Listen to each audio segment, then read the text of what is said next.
5-6 कटी हुई उंगली देखकर सदमा लगा इसे।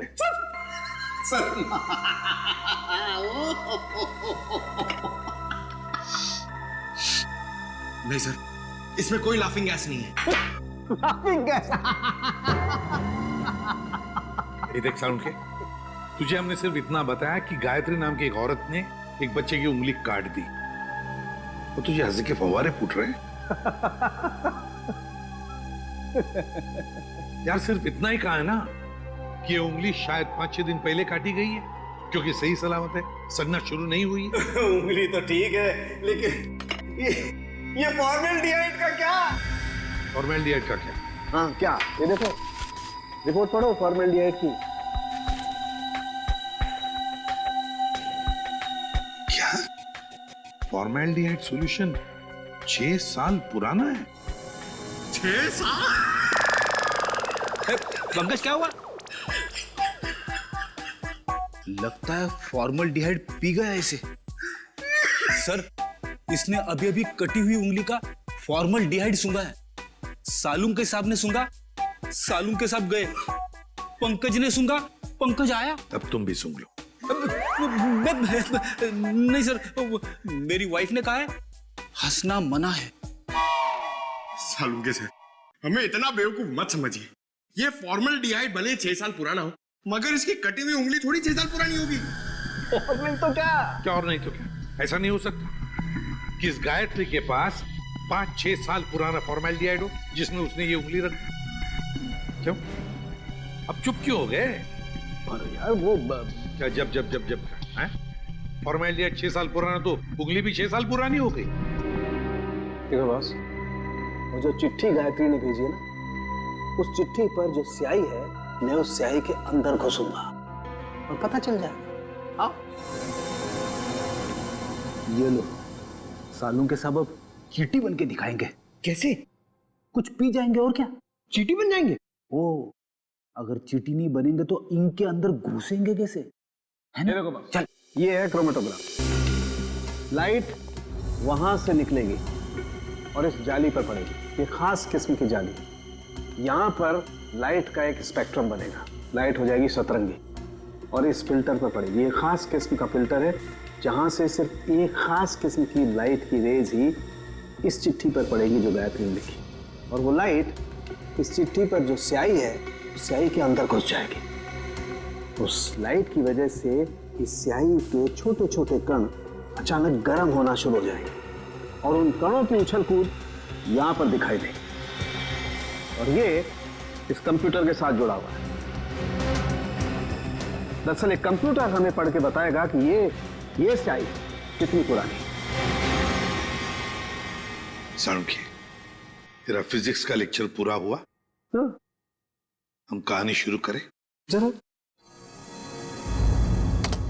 ये देखो बॉस, ये लाइट उस जाली पर पड़ी और लाइट का स्पेक्ट्रम, और ये खास किस्म की लाइट घुसी इस चिट्ठी पर।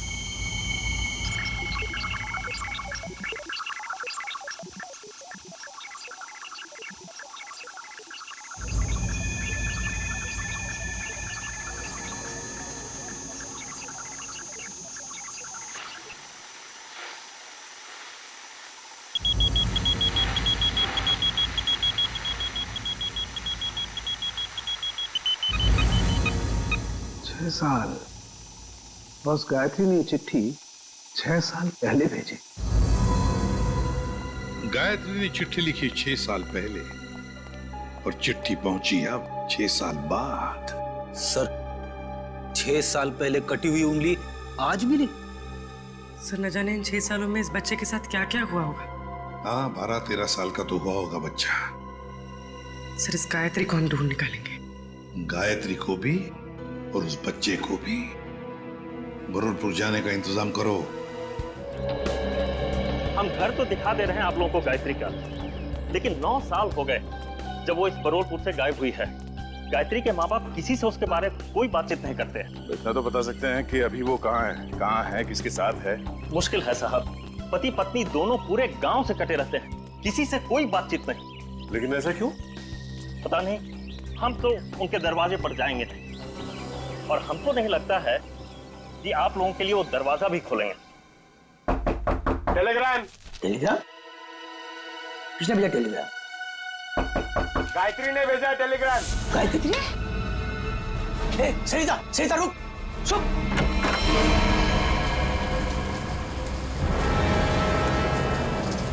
कौन है भैया आप लोग? हम लोग सीआईडी से। सीआईडी से? और आपकी बेटी गायत्री को ढूंढते ढूंढते मुंबई से यहाँ आए। मुंबई से? पर गायत्री तो मुंबई में ही है, वो आपको वहाँ नहीं मिली? उसके इस चिट्ठी के हिसाब से तो 6 साल पहले आपकी बेटी गायत्री को यहाँ गोरखपुर में 6 साल पहले आना चाहिए था। जब लेटर लिखा था तो आई क्यों नहीं अभी तक?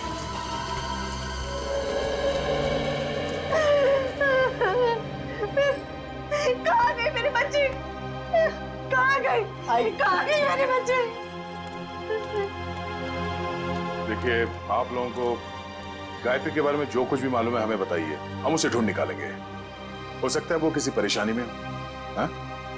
वो मुंबई में कहाँ रहती थी?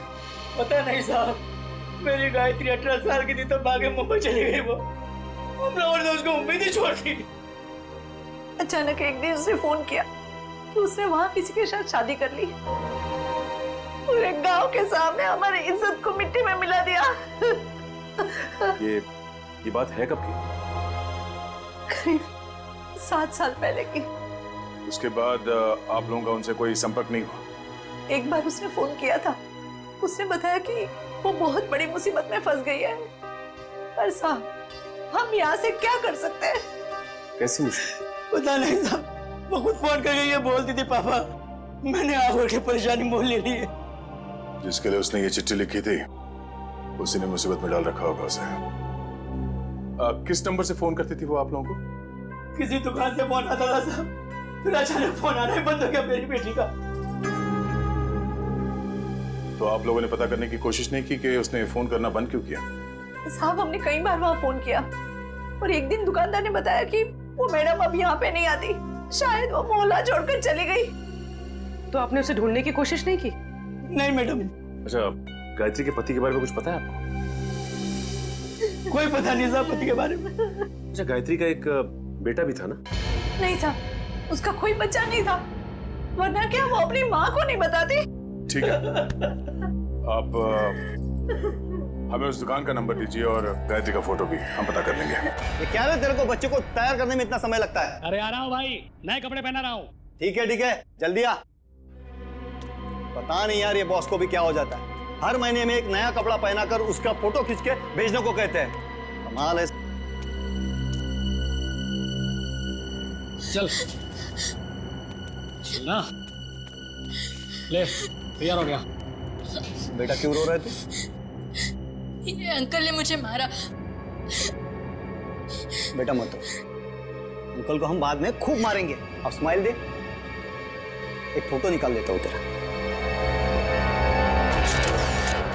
सर, पिछले 15 साल से हम धनराज के पड़ोसी थे। सर, हम उसकी रग-रग को जानते हैं।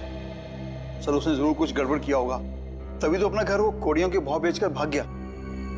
तो ये कुमार जी मोहल्ले में पूरी बात बताते समय घबरा रहे थे तो इनको यहाँ ले आए। सर, हम मोहल्ले में उनके बारे में कुछ बोल नहीं सकते थे क्योंकि बड़े खतरनाक लोग हैं सर, वो हम सबकी जान भी ले सकते थे। हाँ सर, उसका बदमाश दामाद सोहन और वो खुद बुढ़ा धनराज, अगर वो डस भी ले ना सर तो कोई पानी ना मांगे। अच्छा, ऐसा क्या किया उन्होंने आपके परिवार के साथ? सर, उनको समझना बहुत मुश्किल है, बहुत घटिया लोग हैं सर, एक नंबर के क्रिमिनल है सर। मेरी बेटी की हालत देखिए ना सर, धनराज के बेटे ने इसकी जिंदगी खराब कर दी। रणवीर ने? नहीं सर, हम रणवीर की बात नहीं कर रहे हैं, उसका छोटा बेटा अमन की बात कर रहे हैं सर। एक मिनट, उनके घर में हमने एक ही बेटा देखा, रणवीर, लेकिन धनराज का दूसरा बेटा अमन है, ये तो हमें किसी ने नहीं बताया। सर, उन्होंने भी आपको सच नहीं बताया, भगोड़ा है अमन।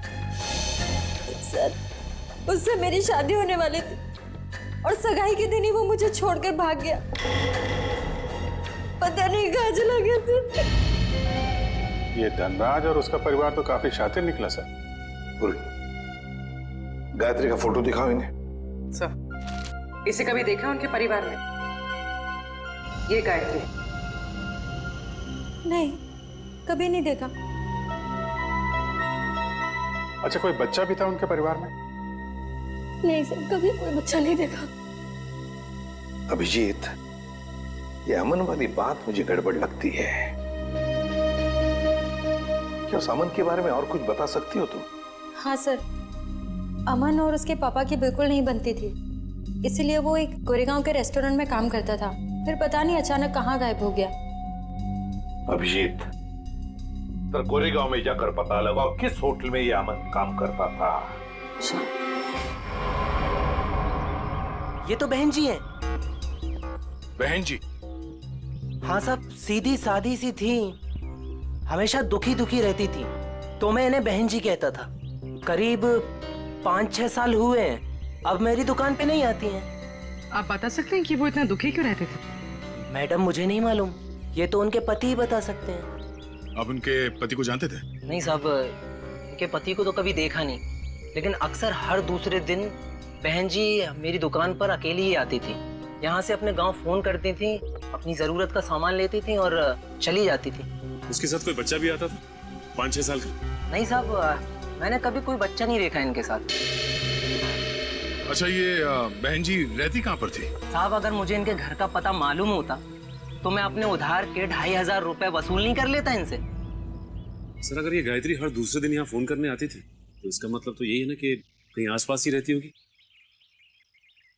इतनी वाहियात फिल्म थी ना कि मैं तो पूरी पिक्चर में ही सोता रहा। अरे क्या बात कर रहे हो? तो और क्या, इतनी बकवास? अरे एकदम बकवास। अरे भाई साहब सुनो, आप करना जरा ये फोटो देखिए। आप लोग इस औरत को पहचानते हैं? भाई साहब, आप किसी और से जाके पूछ लीजिए ना, आप देख नहीं रहे हम लोग बातचीत कर रहे हैं। अरे भाई साहब, 1 मिनट फोटो देख लोगे तो क्या जाएगा आपका? क्यों भाई, जबरदस्ती है बताना। अब जबरदस्ती समझो या फिर मजबूरी, जरा ये फोटो देख के पहचानिए। हम लोग सीआईडी से। जी हाँ, सीआईडी से। अब देखिए और बताइए।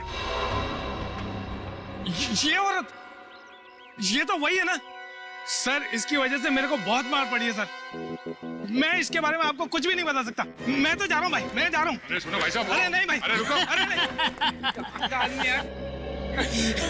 गायत्री को आप लोग ढूंढ रहे हैं।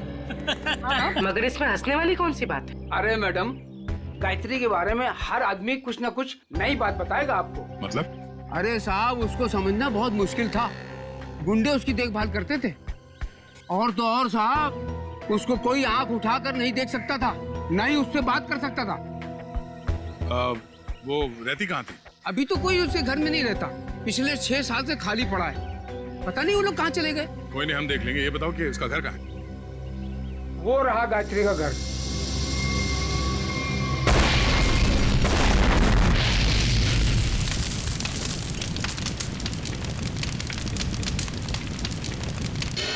ये तो अमन साहब हैं सर। ये बहुत पहले यहाँ पर मैनेजर होते थे सर, बहुत खड़ूस थे ये, 1 सेकंड चैन से नहीं बैठने देते। अच्छा, ठीक है ठीक है। उनके बारे में हमें कुछ और बता सकते हो?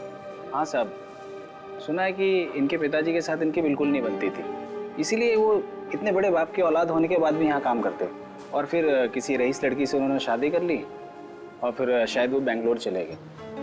और क्या सर, करीब 6 साल पहले एक कार एक्सीडेंट में वो, उनकी पत्नी और उनका बेटा मारे गए। तीनों मार गए? सर सुना तो ऐसा ही था। उनकी पत्नी का नाम गायत्री था क्या? नहीं सर, गायत्री तो नहीं था, नाम तो कुछ और था सर। पहले याद था पर अब याद नहीं आ रहा। मैं तुमने बताया उनका बेटा भी था? हाँ सर, करीब 5-6 साल का था जब वो एक्सीडेंट हुआ था। Thank you very much. वो उंगली 5-6 साल पहले की कटी हुई है, किसी 5-6 साल के बच्चे की है, और अमन के बेटे का एक्सीडेंट भी 5-6 साल पहले हुआ था, और वो चिट्ठी भी 5-6 साल पहले लिखी है। तो ये बच्चा तो पोता निकला धनराज का। कहीं ऐसा तो नहीं कि ये बच्चा भी जिंदा हो? मुझे भी ऐसे ही लग रहा है। जरा बैंगलोर फोन करो और पुलिस स्टेशन से एक्सीडेंट के सारे रिकॉर्ड मंगवा लो। इस गायत्री का कुछ ना कुछ लेना देना है धनराज परिवार से। पर ये धनराज सारी बातें हमसे छिपा क्यों रहा है?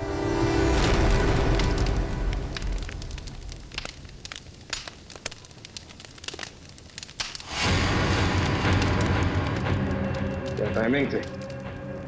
हम लोग यहाँ गायत्री के घर पहुंचने ही वाले थे कि किसी ने यहाँ पे बॉम्ब ब्लास्ट कर दिया।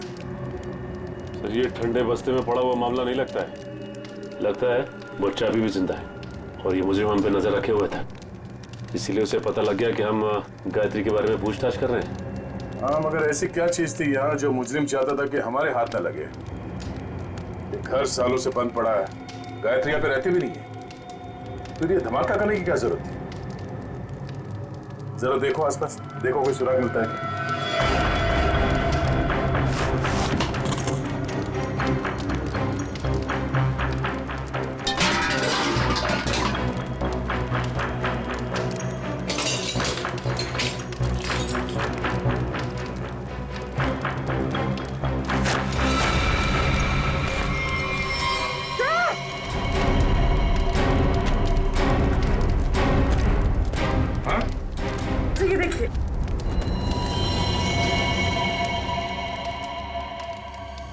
किसी की हड्डियां हैं, सीमेंट और ईंट के टुकड़े पे चिपकी हुई है।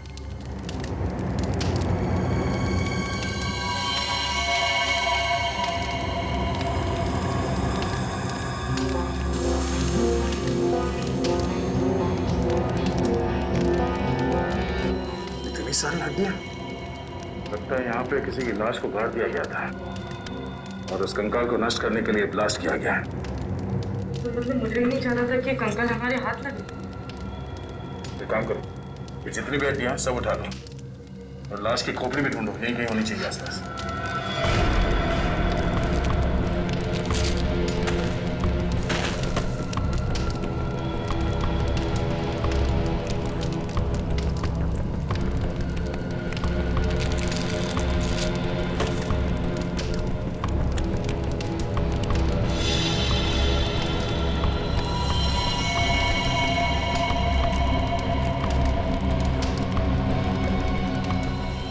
ये देखो, मिल गई खोपड़ी।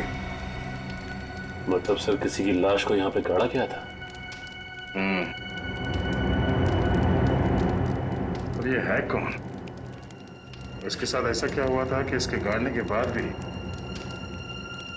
इसके लाश को जला के नष्ट करने की कोशिश की गई है?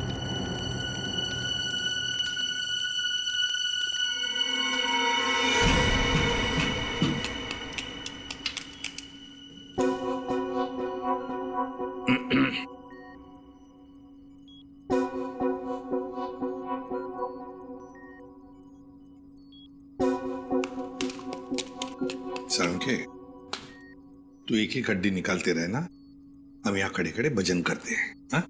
बॉस, आप वक्त से पहले आकर के खड़े हो गए मेरे सर पे। ये हड्डियां किसकी है बता? ये हड्डियां एक लड़की की है। सर गायत्री के घर में लड़की की हड्डियां? कहीं कहीं ये हड्डियां गायत्री की तो नहीं? पता नहीं गायत्री की हैं या नहीं है, ये तो तभी पता चलेगा जब हम इस खोपड़ी पर चेहरा बना लेंगे। हाँ वैसे एक बात बताऊं, ये हड्डियां किसी 30 साल की उम्र की औरत की हड्डियां हैं, क्योंकि इन हड्डियों की डेंसिटी ज्यादा बदली नहीं है और औरतों में 30 साल के बाद ही बदलाव आता है। तो फिर डॉक्टर सालुंखे, क्या हम इस खोपड़ी पर चेहरा बनाना शुरू करें? क्यों नहीं?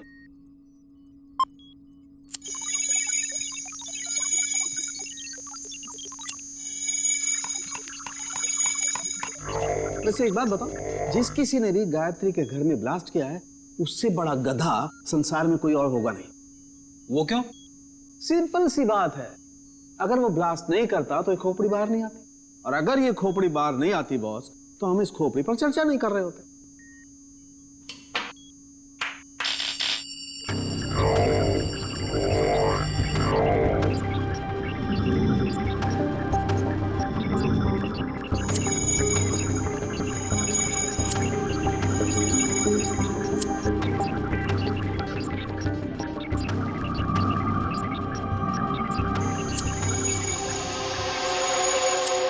वैसे इसको थोड़ा वक्त लगेगा बॉस, कंप्यूटर को हर काम सोच समझ के करना पड़ता है। कहीं चेहरा गलत ना बन जाए।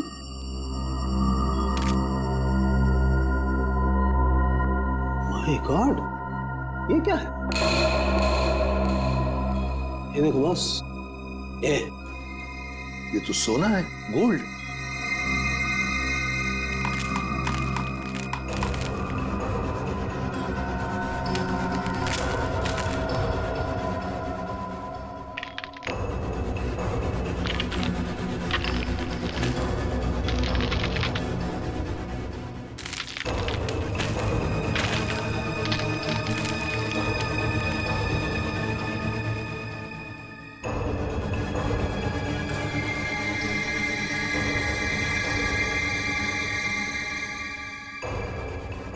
ये देखो बॉस,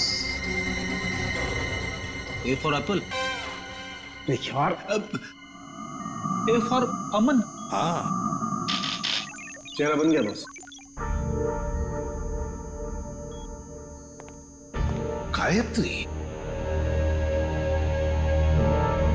सर, गायत्री के घर में घुस के किसी ने उसे मार दिया और उसे अपने घर में गाड़ दिया। और गायत्री ने उस बच्चे की उंगली काट कर भेज दी। पर हुआ क्या उस बच्चे का?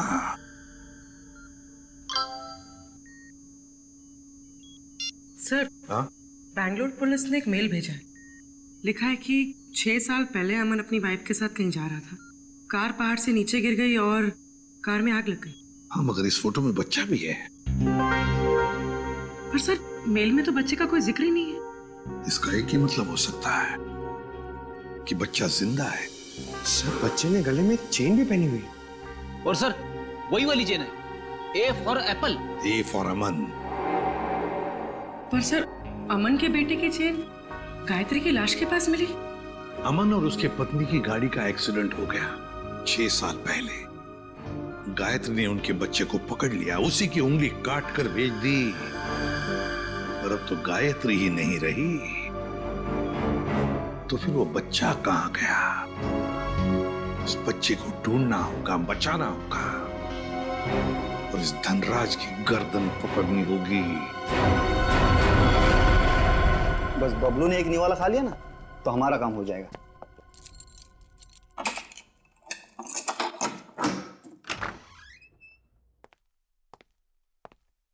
बबलू बेटा, ले बेटा खाना खा ले। ये मेरे लिए? हाँ मुन्ना, तेरे लिए ही है, ले खा ले।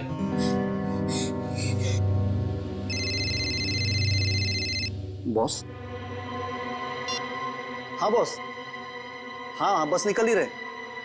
हाँ बॉस, आपका काम हो गया बॉस। चल निकल। चल। धनराज जी, क्या कह रहे थे आप लोग कि आपको उंगली के बारे में कुछ पता नहीं, गायत्री कौन है किसी को कुछ नहीं मालूम, आपके पूरे परिवार में कोई बच्चा है ही नहीं, तो फिर क्या ये झूठ पे झूठ बोलते रहे आप। आपको मालूम था वो उंगली किस बच्चे की है। आप जानते थे गायत्री ने एड्रेस लिखने में कोई गलती नहीं की। आपने ये बताना जरूरी नहीं समझा कि आपका एक और बेटा था, अमन, जिसका एक 5-6 साल का बच्चा है? क्यों? सर, जब मैंने उंगली देखी थी तो मुझे लगा था कि वो शायद पोते की हो सकती है। सर बचा लीजिए उसे, सर बचा लीजिए, सर प्लीज बचा लीजिए उसे। वो किसी की कैद में है पिछले 6 साल से। उसने कहा है कि जब तक मैं उसे पैसे देते रहूं तब तक वो उसे जिंदा रखेगा। सर, उसने मुझे धमकी दी है कि अगर मैं किसी को बताऊं तो मेरे बबलू को मार देगा। पापा, अमन का बेटा जिंदा है और आपने हमें भी नहीं बताया। मैं नाराज था अमन से।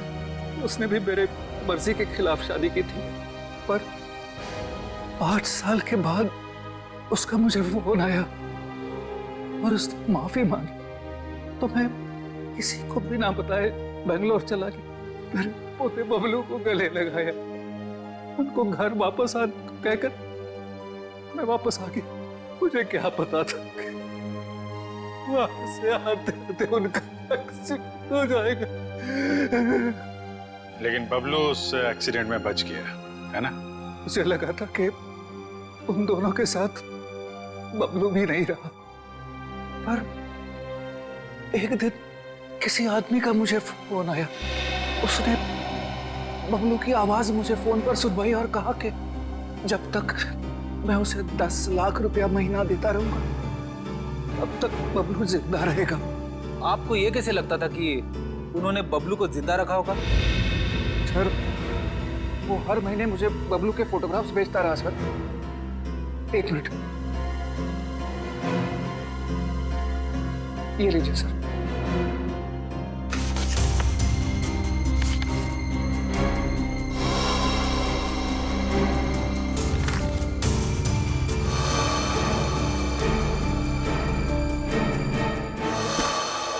आपने उस किडनैपर का फोन नंबर तो नोट किया होगा ना? नहीं सर, वो हर बार अलग अलग नंबर से फोन करता रहा। अब तक एक भी बार नंबर रिपीट नहीं हुआ सर।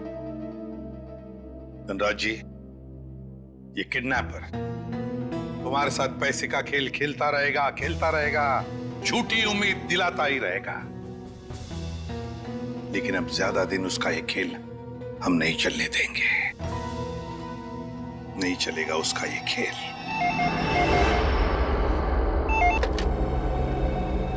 हेलो धनराज जी, मैं सोच रहा हूँ कि आपका पोता मैं लौटा दूं। ओह, तुम हो?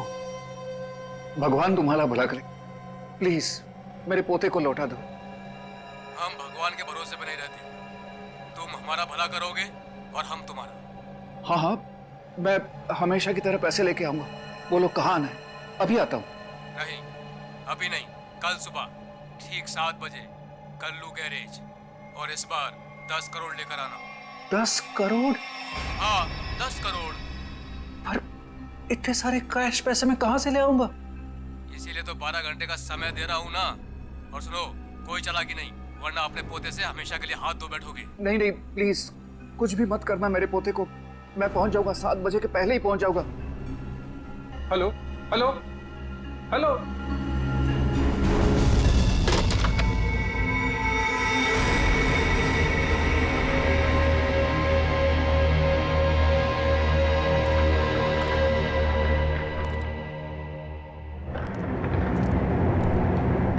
कल्लू गैरेज ही तो बोला था, यहाँ तो कोई नहीं है। हेलो हेलो, कोई है? पापा। रणवीर, रणवीर तुम यहाँ क्यों आए? पापा, मैं आपको किडनैपर से अकेले मिलने कैसे आने देता? रणवीर, तुम्हें पता है उसने कहा था कि मैं अकेला ही यहाँ। अगर उसने तुम्हें देख लिया तो वो बबलू को कुछ भी कर सकता है। रणवीर, जाओ, भागो, तुम भागो।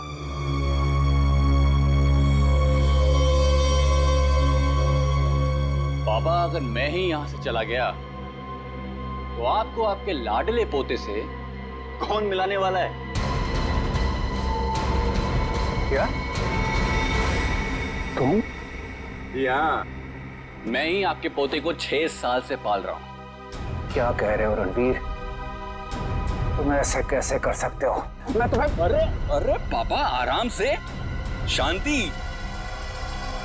नहीं तो ब्लड प्रेशर हाई हो जाएगा। आपका पोता बिल्कुल ठीक ठाक है। ले आओ रे।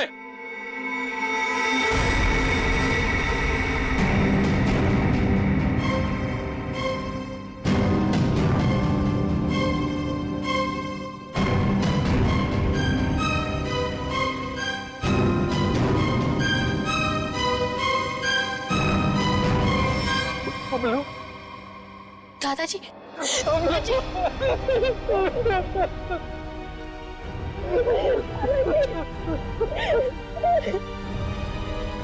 मैं आ गया हूं, तुम्हें कोई कुछ नहीं करेगा। चलो घर चलते। अरे रुकिए पिताजी, रुकिए।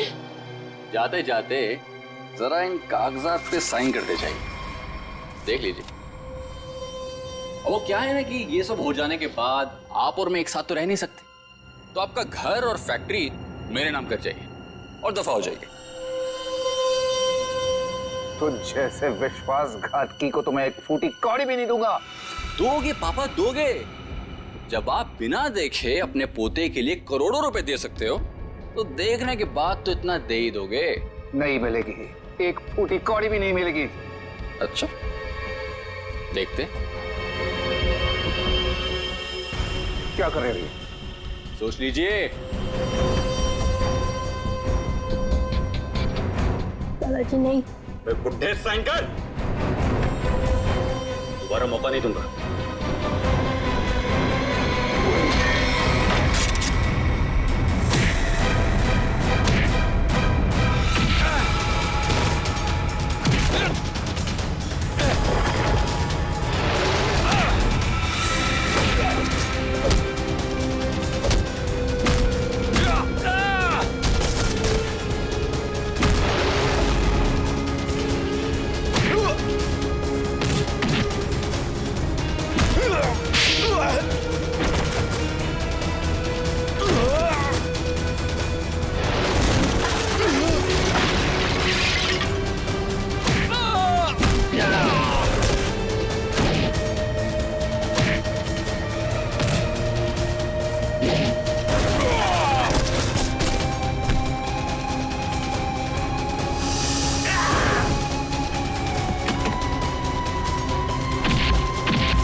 सोने का अंडा देने वाली मुर्गी का पेट काटने चले थे तुम। सारे अंडे एक साथ चाहिए थे, हैं? धनराज जी को फोन करके यहां बुलाना तुम्हारी सबसे बड़ी गलती थी। गायत्री ने वो चिट्ठी इसी जल्लाद के लिए लिखी थी। उसने शादी की थी उससे। अब बता, क्यों किया तूने ये सब? कोई औलाद नहीं थी इनकी, तभी इन्होंने मुझे गोद लिया था। लेकिन फिर अमन के हो जाने के बाद मैं इन पर बोझ बन के रह गया था। रणवीर, मैंने तुम्हें कभी अमन से कम नहीं समझा बेटे। झूठ बोल रहे हो तुम। अमन ने इनकी मर्जी के बगैर शादी की थी और वो घर छोड़ के चला गया। तो मुझे लगा शायद अब मुझे मेरा हक मिल जाएगा, लेकिन नहीं, सुलह करके आ गया उसके साथ। इसलिए तुमने अमन को एक्सीडेंट में मरवा दिया? हाँ, लेकिन उस एक्सीडेंट में अमन का बेटा अंकित बच गया था। लेकिन मैंने सोचा कोई बात नहीं, इसी बच्चे के जरिए मैं इस पैसे के पुजारी से पैसा निकलवाता रहूंगा और एक दिन इनको कंगाल बना दूंगा। गायत्री तो तुम्हारी पत्नी थी, उसको क्यों मारा? सर, मुझे लगा वो अंकित को मेरे हिसाब से संभाल लेगी, लेकिन नहीं, उसे उस पर दया आने लगी। मेरे इतने दबाव देने के बाद ही उसने इसकी एक उंगली काटी थी और उसके बाद वो मुझे धमकाने लगी। कहती है कि अंकित को जल्दी से घर छोड़ दो वरना मेरा भांडा फोड़ देगी, मेरा, अपने पति का। इसलिए तुमने उसे भी मार के वहां घर में गाड़ दिया?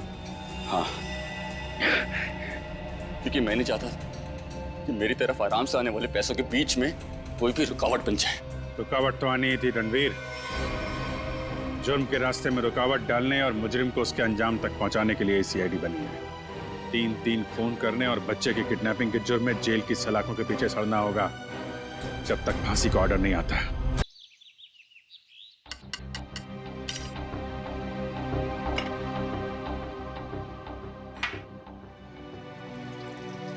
माँ जी, वो लोग इंतजार कर रहे हैं। आपके बेटे का गुस्सा तो बढ़ रहा होगा। रिजल, अरे और कितना टाइम लगाओगी तुम? कोई काम ठीक से नहीं होता तुमसे। देखिए ना माँ जी, मेरे तो हाथ पांव फूल रहे हैं। तुम घबराओ मत, मैं हूं ना। रिजल, जैन, तुम 2 मिनट नहीं रुक सकते? पकड़ा है ना खाना?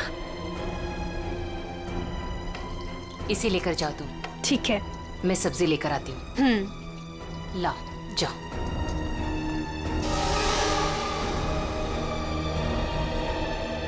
थैंक गॉड, आज खाना तो ठीक वक्त पर आ गया।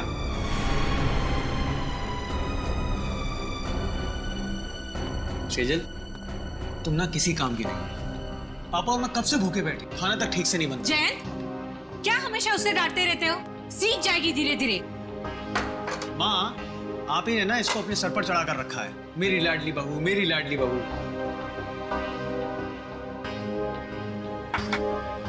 घबराओ मत, मैं हूं ना।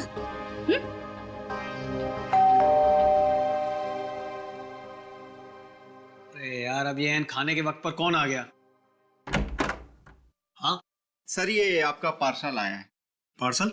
जी हाँ। पर भेजा किसने? सर, एक तो आपने पड़ा हुआ पार्सल लेके आया हूँ और ऊपर से मुझसे ही सवाल कर रहे हैं। तो हमने अभी तक किसी को एड्रेस नहीं दिया, तो पार्सल कैसे आ गया?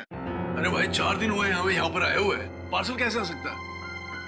अरे बेटा, पार्सल पे नाम किसका है वो तो देखो। अरे माँ, नाम ही तो सफाचट है।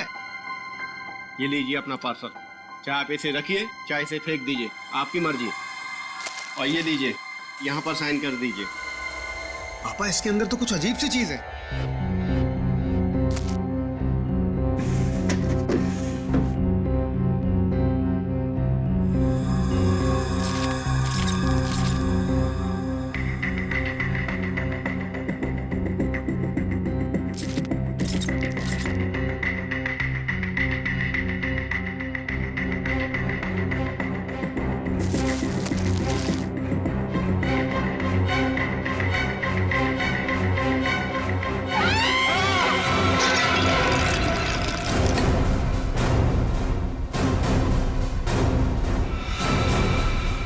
किसने भेजा है हमारे घर ऐसा?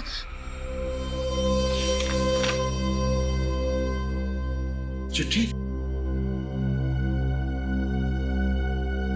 आपको ये चिट्ठी इसलिए लिख रही हूं कि आपको बता सकूं कि आप कितने बड़े जल्लाद हैं। आपको जला देना चाहिए, गोली मार देनी चाहिए और नरक में सड़ाना चाहिए। जो आप मुझसे करवा रहे हैं वो गलत है। मैंने कर जरूर दिया है और आपको इस चिट्ठी के साथ भेज रही हूं।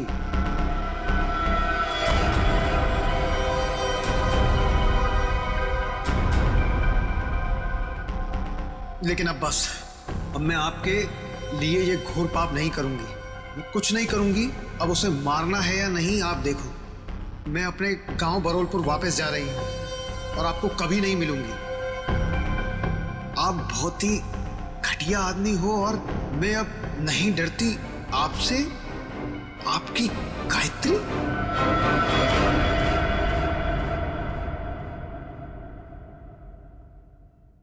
कौन है ये गायत्री? हाँ?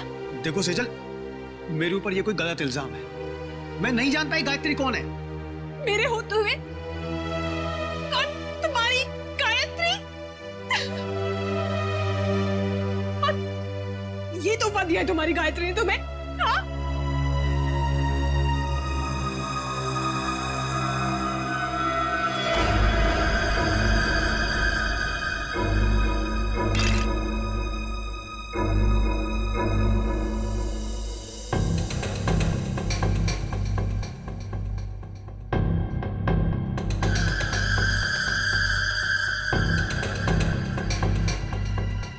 माय गॉड, छोटे बच्चे की कटी हुई उंगली है सर।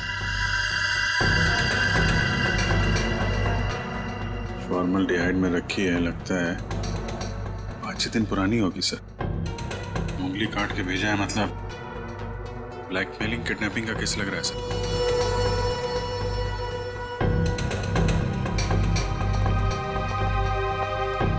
क्या आपके घर में, आपके परिवार में कोई छोटा बच्चा है? नहीं सर, हमारे यहाँ तो कोई बच्चा नहीं और ना ही ये पार्सल हमारा हो सकता है। लेकिन आया तो तुम्हारे घर पर ही ना। अगर इसी एड्रेस पर आया तो और किसी का कैसे हो सकता है? हाँ? चिट्ठी कहाँ है वो? सब जिसके लिए लिखी गई थी उसके पास ही होगी। अरे यार, क्यों मुझे मरवाने पर तुले हुई हो? सर, चिट्ठी।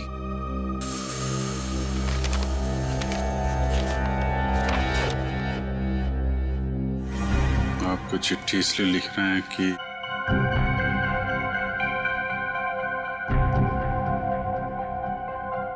बहुत ही घटिया आदमी हो और मैं नहीं डरती आपसे। आपकी गायत्री। सर, हमें नहीं पता ये चिट्ठी में ये लड़की क्या बात कर रही है और हम गायत्री को नहीं जानते।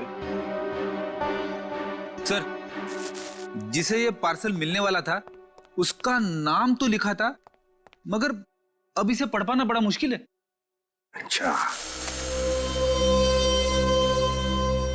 हाँ ठीक है, पता तो लगा ही लेंगे। लेकिन इस गायत्री ने एक छोटे बच्चे की उंगली काट कर यहां भेजी है आपके पास, और तुम लोग कह रहे हो कि तुम्हें कुछ पता नहीं ये गायत्री कौन है? तो क्या उसके सपने में आया ये आप लोगों का एड्रेस? मैं आपसे कह रही थी ना, ये घर मत खरीदो मत खरीदो, दिखा भी क्या हुआ। तो क्या आप लोगों ने ये घर खरीदा है? कब खरीदा? सर हम तो 4 दिन पहले ही यहाँ पर शिफ्ट हुए हैं। सर कहीं ये पार्सल पहले वाले के लिए तो नहीं? कौन रहता था यहाँ पे? मेरा नाम धनराज है। 30 लाख तो क्या, तुम्हारे इस निकम्मे बेकार पति को मैं 30 फूटी कौड़ियां भी दे दूं। अब पापा क्या क्या बोले जा रहे हो? आप सोच भी रहे हो? तुम इस घर के दामाद है, मेरे पति है। जैसे कि हीरा ढूंढ के लाई। एक तो मेरी मर्जी के बगैर शादी की, ऊपर से ये घर जवाई ला के बिठा दिया यहाँ पर। बस पापा, अब आप शांत हो जाइए, मत लेके इनके मुंह। वैसे भी आपका ब्लड प्रेशर बढ़ा हुआ है। और मोनिका, तुम दोनों भी जाओ यहां से। अब क्या हम अंदर आ सकते हैं? जी आप लोग? हम लोग सीआईडी से। सीआईडी? जी हाँ। कहिए। आपका जो पुराना घर है जिसे आपने मिस्टर जयंत को भेजा है, वहां पे एक पार्सल आया है, उसके बारे में कुछ पूछताछ करनी है। हे भगवान, उंगली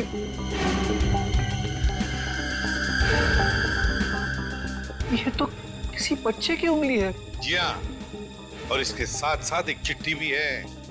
किसी गायत्री ने लिखी है चिट्ठी।